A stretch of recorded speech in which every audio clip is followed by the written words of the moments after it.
Hello fellow teachers, I'm Sir Oliver and welcome back to my YouTube channel.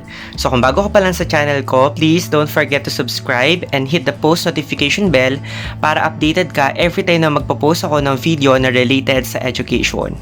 So isa ulit to sa pinaka-importanting kailangang i-prepare ng isang subject teacher sa darating na teaching and learning activities na na-move sa darating na October 5 kasama ng weekly home learning plan. So ito yung pag-uusapan natin ngayon. Ano ba yung gamit, ano ba yung parts at sample template, individual learning monitoring plan or tinatawag nating ILMP. So ano ba talaga ang ibig sabihin ng ILMP at bakit kailangan mag-prepare ng isang subject teacher ng ILMP? Sino ang pagbibigyang students ng ILMP? So ang focus ng video natin ngayon ay uses. What are the uses of ILMP? We have the parts of ILMP, the sample template, and then how to accomplish the ILMP. But before that, kung hindi mo pa napapanood yung video ko regarding sa paggawa ng weekly home learning plan, ay ilalagay ko doon sa description box yung link para after mong panoorin to ay pwede mo siyang panoorin para makagawa ka na ng dalawang importanteng plans na kailangang ihanda ng mga teacher.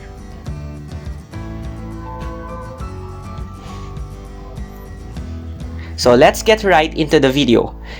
So the individual learning monitoring plan will be used to monitor learner progress based on the given intervention strategies. So this will be used only for learners who are not showing progress in meeting the required learning competencies. So, di ba meron tayong MELC? So, doon tayo nag-basis ng ating mga learning competencies at yung mga MELC na yon ay nakaangkla sa mga printed modules na ipapamigay. Kapag hindi na-meet yung mga competencies na yon, kapag mababa yung scores ng mga students, so that's the time na mag-conduct ang teacher ng iba't ibang intervention strategies para ma-monitor if meron bang progress or nag-i-improve ba ang isang students. So this will be prepared by the subject teacher and to be approved by school head or school principal. So ngayong school year ay talaga napakadaming plano na dapat i-prepare ang teachers because it is more or less teacher-made. Lahat ng plans at kailangan yon ay maging successful or kumbaga yon ay makikita yung magandang dulot sa learning modality na napili, whether modular or online. So, yun yung ibig sabihin ng ILMP.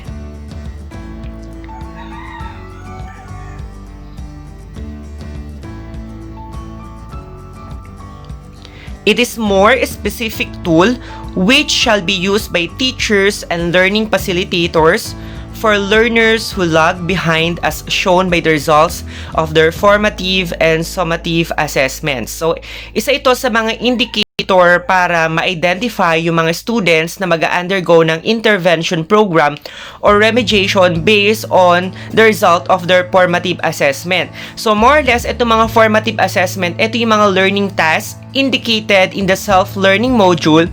At ito namang summative test or summative assessment, ito naman yung inihanda ng bawat subject teacher. Ito yung tinatawag nating assessment tool. So, meron din akong video kung paano gumawa ng isang learning activity sheet. So, that is one of the summative assessment tool. By providing intervention strategies for a certain period, the individual learning monitoring plan serves as the document.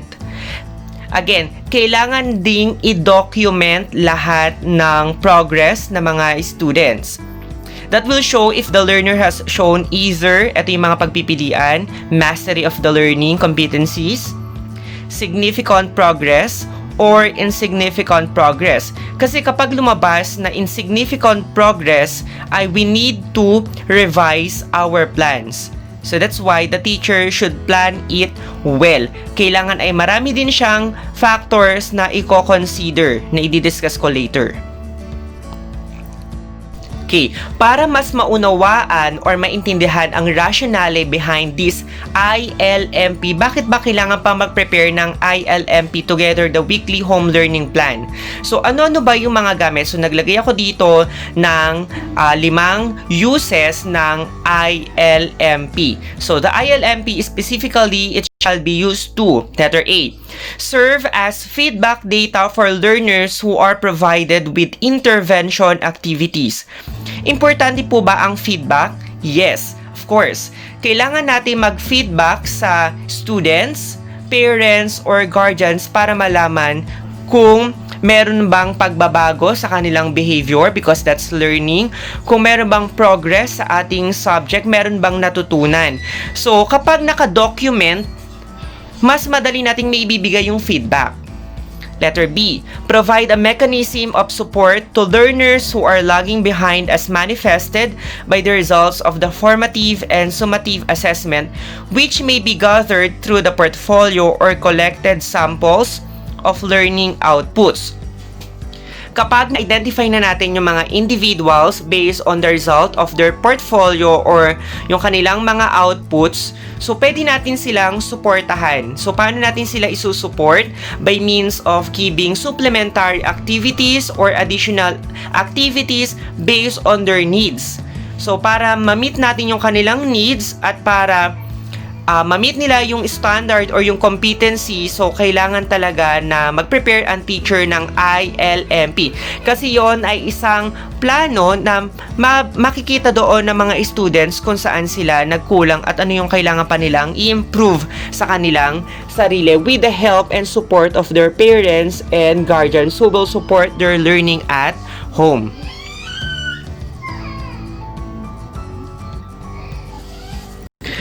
C. Make the parents, guardians aware of the academic progress of their children and encourage them to strengthen their involvement in guiding and supervising the learning of their children at home. So, talagang makakatulong dito ng mga teachers or subject teacher ay ang mga parents and guardians. So that's why we encourage them for the full support. Kung hindi man full support ay talaga ma-monitor nila or masuportahan yung kanilang mga anak sa bahay kasi nga ang mangyayari ay homeschooling. But then again, teachers are always open for communication kapag nahihirapan or naguguluhan yung mga students, even parents or guardians. So maraming means to communicate the teacher. So, kapag nakita nila na, ay, minomonitor pala ni teacher yung anak ko na mahina sa subject niya. So, therefore, talagang mag-exert ng effort lahat. Hindi lamang yung teachers, maging yung students at parents para matulungan ang kanilang mga anak na makapasa doon sa subject. So, that's why ILMP is very important, lalo na sa parents or guardians. So, therefore, mas magiging involved yung mga parents dito. Letter D, help decide on the effectiveness of the learning modality adapted of the learner performance. Again, makakapag-decide if effective or not yung learning modality na pinili because most of us ay printed modules yung gagamitin even though online ay meron pa rin silang module as their references. So, napakahirap talaga ng printed modules, no? E.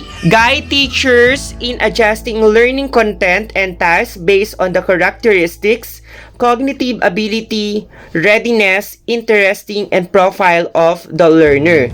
So ngayon, itong ILMP ay of great help din sa mga teachers na kagaya natin para makapag-adjust tayo ng content na gagawin nating doon sa ating intervention activities. So dito ay marami na tayong i-consider base doon sa magiging portfolio or result ng ating mga students based on their cognitive, readiness, interesting, and profile of the learner.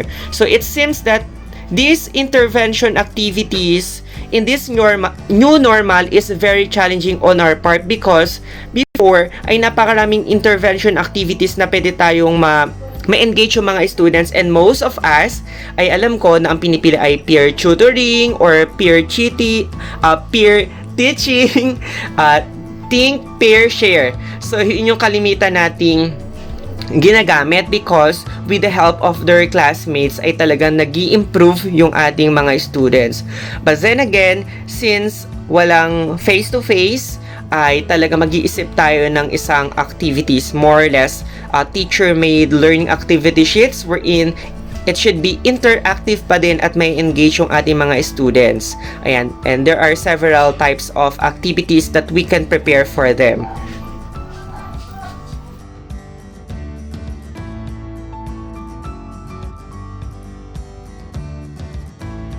The ILMP shall consist of the following parts. Ito yung mga parts na makikita nyo sa ILMP.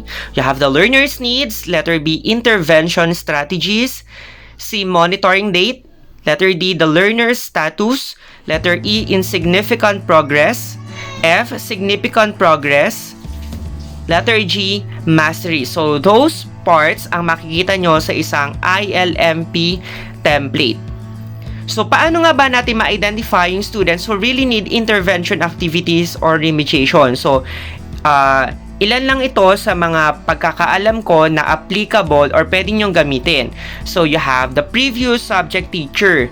Siyempre, alam ng mga dati nilang teachers, sino yung mga students na mahina sa gantong subject. So, pwede nating makuha yung mga listahan ng mga students. Pangalawa, pwedeng magbigay ang teacher ng diagnostic test or formative test. Pwedeng maging basihan yung result nila doon na kapag mababa, of course, they need remediation. Kasi yung sa diagnostic test, that will diagnose their learning on a particular competencies that will be tested. Then, performance or score based on the assessment tool that you have given. Ayan. So, napakahalaga din ito na kapag nakita nyo na ang performance nila ay hindi na-meet yung expectation or mababa yung score, so, pwede silang maging estudyante sa remediation. Or pwede naman yung portfolio or compilation of outputs kapag kulang-kulang, mababa yung kanilang scores. So, yun yung ilan lang. And then, eto yung sample template natin. Ayan. And then, ilalagay ko nga pala din sa description box yung link na pwede nyong i-download, yung template na pwede nyong i-print. Eto na, naka Microsoft Word na siya. You have the individual learning monitoring plan. You have the learner's name. Doon isusulat ang buong pangalan ni students, then grade level and section. You have here the learning area. I don't think so na halimbawa, si student A ay pwede niya na ditong ilagay yung kanyang mga different learning area kasi ito ay 8 rows kasi siya. So, hindi natin alam kung pwede ditong ilagay sa learning area yung iba't ibang subject kung saan niya kailangan mag-conduct ng intervention program. But then again, each separately, so pwede ka mag-prepare nito para sa subject mo. Again, ang bibigyan lang ito ay yung mga students na na-identified natin na kailangan mag-undergo ng intervention activities or remediation.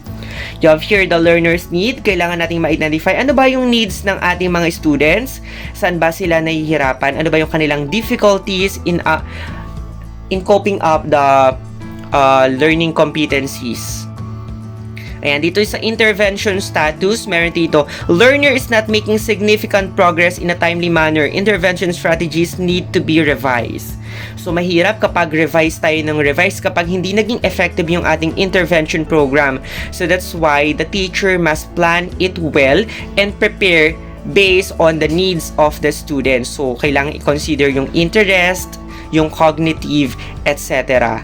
So, kailangan talaga dito ng differentiated activities because we have different learners, lalo na kapag heterogeneous yung class. And then, learning is making significant progress. Continue with the learning plan. So, that's good. So, meaning to say na naging maganda yung plano mo. And then, lalo na kapag master na nila. Okay? Ayan. So, ito yung sample. You have here. Yan. So, pwede nyo siyang i-download. So, ito yung sample ng intervention program ko last school year. So, ito kasi ay may face-to-face pa tayo. Ayan. So, ganito ako magawa ng intervention program. So, by table siya.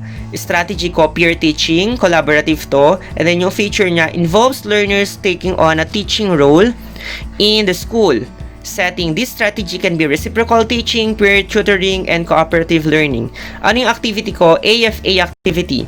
assign and design the lesson, facilitate the lesson, and assess their peers. Kung paano ko sila i-assess? So yung una, meron akong 2 sets of activities that is for dependent and independent learning.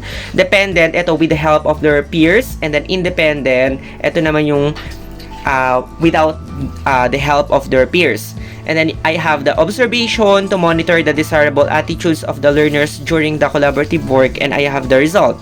Ire-record ko yung kanilang score sa pre-test and the process or yung dependent and independent activity. Then, itetest ko yung hypothesis na yon.